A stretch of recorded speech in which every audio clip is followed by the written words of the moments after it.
Here is a quick and tasty breakfast idea from Tanzania. This is called chips mayai, or also translated as chips and eggs.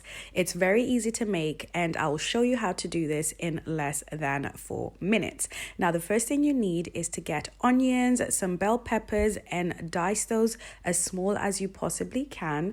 And then you can add 2 or 3 eggs depending on how many you're making for, but I use 2 eggs in this mix.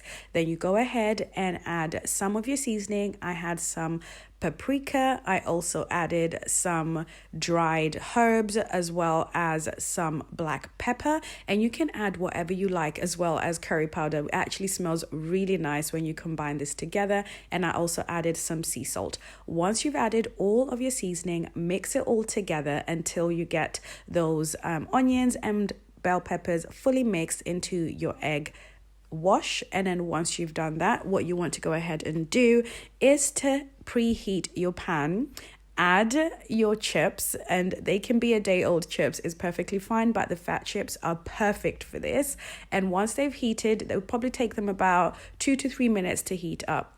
You can go ahead and add the egg mix, and as you can see, it does the cooking for itself. You just add it in there similar to what you do to an omelette, and you let it cook. Once you kind of start to smell the aroma of the onions and the peppers and everything mixing together, which will take about 2 to 3 minutes, you'll see it's fully cooked. And of course, if you're not an expert chef, sometimes it does break apart, but don't worry, you can still put it together and it will still be fine. And because the ingredients are still wet, you can still patch it together like that.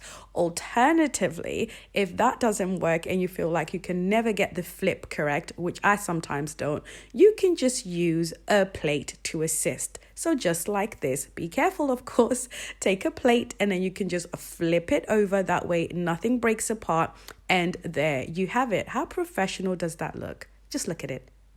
Chips mayai is just a whole different type of breakfast. And if you want to share, you can slice it into quarters like this and you can just give it to your guests. Alternatively, if you're feeling extra peckish, you can do what I did on one occasion, which was to make a whole chips mayai for myself, which is very common, guys. If you went and ordered chips mayai in Tanzania, this is literally what you would get, a whole plate to yourself, and just go to town with it, enjoy it.